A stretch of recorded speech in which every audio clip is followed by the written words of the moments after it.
अस्सलाम वालेकुम nine class. Chapter number 4 chemical bonding, lecture number 5। इसमें आज हम डिस्कस करेंगे मेटालिक बॉन्ड को। मेटालिक बॉन्ड एक प्राइमरी बॉन्ड की टाइप है जो कि वीकेस्ट बॉन्ड है, सही है। इससे पहले हमने आयोनिक बॉन्ड पढ़ा था, कोवेलेंट बॉन्ड पढ़ा, कोऑर्डिनेट कोवेलेंट बॉन्ड पढ़ा।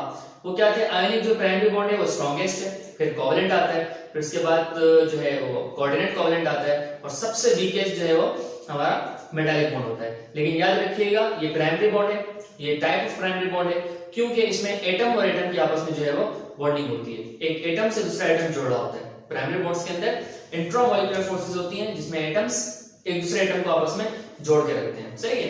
अच्छा, तो मेटालिक बॉन्ड के लिए metallic bonds are formed by the attraction between metal ions and mobile electrons. Metallic bond कब बनते हैं? जब अट्रैक्शन होती है आपकी इसकी मेटल आयंस की और मोबाइल इलेक्ट्रॉन्स की। अब मेटल आयंस का मतलब जब मेटल्स जो हैं अपने इलेक्ट्रॉन्स को, जो वैलेंस इलेक्ट्रॉन्स होते हैं, उन्हें लूज कर देते हैं तो वो इलेक्ट्रॉन्स क्या बन जाते हैं? वो मोबाइल इलेक्ट्रॉन्स बन जाते हैं। मोबाइल इलेक्ट्रॉन्स का मतलब होता है ऐसे इलेक्ट्रॉन्स जो फ्लो करें, ठीक है।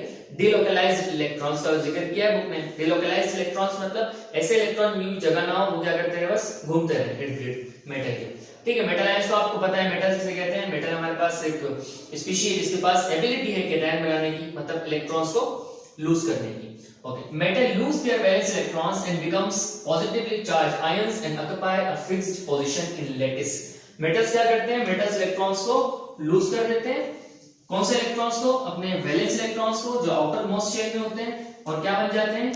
Positively charged cation बन जाते हैं। यहाँ पर ion का जिक्र किया है, सही है।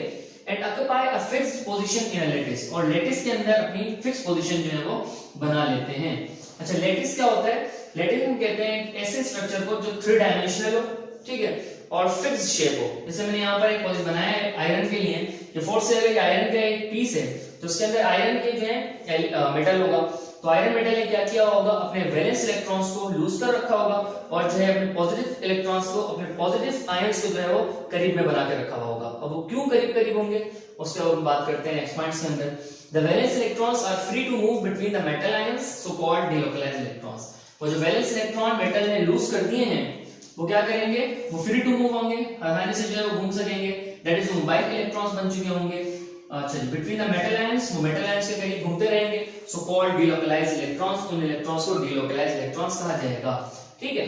अच्छा, thus the metal lattice, अच्छा चूंकि अब कुछ इलेक्ट्रॉन्स हैं फ्री टू मूव हैं, घूम रहे हैं लेटिस के बाहर, ये सारे इलेक्ट्रॉन्स हैं ब्लैक मार्कर से मैंने लिखा है, ठीक है। अब इन ब्लैक मार्कर से जो मैंने इलेक्ट्रॉन्स बनाए, इन इलेक्ट्रॉन्स के बाहर घूमने की वजह से जो मेटल आयंस होंगे, पॉजिटिव चार्ज आयंस होंगे, वो क्या करेंगे, वो करीब करीब रहेंगे। फॉर से ये आपके पास एक पॉजिटिव आयन है ना, मेटल का आयरन, ठीक है। अब बाहर इसके क्या है, बाहर इसके नेगेटिव आयन है, तो इसके नेगेटिव आयन होने की वजह से क्या करेगा, ये फिक्स यहाँ पर रुकेगा, ठीक है। इसी के बराबर में 4 आयरन है, ठीक है। अब यहाँ भी इसके बाद नेगेटिवली चार्ज आयंस है, तो नेगेटिवली चार्ज आयंस की वजह से ये भी जो है वो अंदर होके रहेगा, करीब होके रहेगा, ठीक है। तो इस वजह से इनके दरमियान क्या रहेगी, बहुत समझिए बहुत कम स्पेस रहेगी।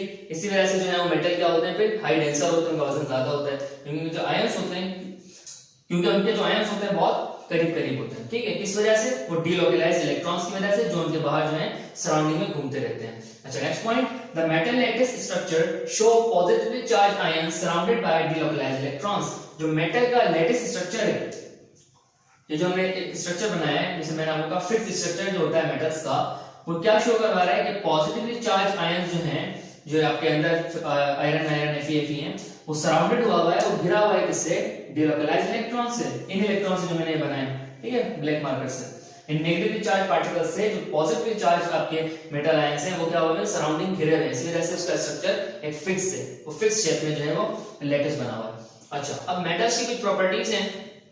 सो मेटल की प्रॉपर्टीज जो मैंने यहाँ पर मेंशन की हैं, 5 प्रॉपर्टीज लिखी हैं, उनको समझ लेते हैं। लिखा है मेटल्स आर मेलिएबल। मेटल जो होते हैं वो मेलिएबल होते हैं। मेलिएबल का मतलब होता है कि उनसे जो है वो तारे बनाई जा सकती हैं, शीट्स बनाई जा सकती हैं, ठीक है। मेटल्स इतने कैपेबल होते हैं कि अगर आप उनको जो है वो हैमरिंग करते हैं तो उनकी शीट्स बन जाती हैं, ठीक है। अच्छा, सेकंड है डक्टाइल। मेटल्स जो है वो डक्टाइल नेचर के होते हैं। डक्टाइल का मतलब उनसे वायर्स बनाई जा सकती हैं। जो हमारी इलेक्ट्रिसिटी की वायर्स होती हैं वो अक्सर मेटल से बनाई जाती हैं। अक्सर क्या बनाई ही मेटल से जाती हैं, क्योंकि मेटल जो है वो गुड कंडक्टर ऑफ इलेक्ट्रिसिटी होते हैं। जैसे कि हमने इस पॉइंट में लिखा भी है, दे कंडक्टर, दे आर कंडक्टर, वो कंडक्टर भी होते हैं, ठीक है। अच्छा, मैंने सिर्फ यहाँ पॉइंट्स लिखे हैं, वैसे पूरे डेफिनेशंस ही होंगी एक लाइन की। That is metals are malleable, metals are ductile, metals are sonorous, metals are conductor, metal are denser. ठीक है, इस तरह से लिखा जाएगा। अच्छा, अब ये लफ्ज है सोनोरस। सोनोरस का मतलब होता है शोर मचना, शोर होना। मतलब अगर किसी मेटल के ऊपर आप हैमर मारेंगे तो गूंजेगी आवाज, शोर होगा। ठीक है, तो मेटल्स आर सोनोरस, शोर, जिन पे जो मेटल लगता है तो शोर मचाते हैं, इनमें से आवाज गूंजती है। ठीक है, ओके। डेंसर, मेटल जो है वो डेंसर होते हैं, मेटल भारी होते हैं। क्यों भारी होते हैं हमने यहाँ पर देख लिया, क्योंकि इसके इलेक्ट्रॉन एटम जो है बहुत करीब करीब रहते हैं। अब जो एटम्स से करीब करीब रहते हैं तो उसका वजन जो है वो बढ़ जाता है। एक चीज पढ़ेंगे हम आगे जाके अगले चैप्टर्स में कि जितनी स्पेस कम होगी एटम्स के दरमियान उतना ही ज्यादा हमारा मॉलिक्यूल जो है वो डेंसर होगा। ठीक है, इसलिए हमने कहा जो हमारे सॉलिड्स होते हैं वो डेंसर होते हैं, क्योंकि उनके एटम्स जो है वो बहुत करीब होते हैं, बहुत करीब करीब जुड़े होते हैं। उनमें जो उनकी इंट्रामॉलिक्यूलर फोर्सेस होती हैं बहुत ज्यादा होती हैं। ठीक है, जो एटम्स को जोड़ के रखती हैं करीब में। तो ये था हमारा आज का लेक्चर मेटालिक बॉन्ड। होपफुली आपको जो है समझ आया होगा। इंशाल्लाह नेक्स्ट लेक्चर के अंदर हम अपना सेकेंडरी बॉन्ड को स्टार्ट करेंगे और सेकेंडरी बॉन्ड की टाइप्स को पढ़ेंगे। तब तक अपना ख्याल रखिएगा।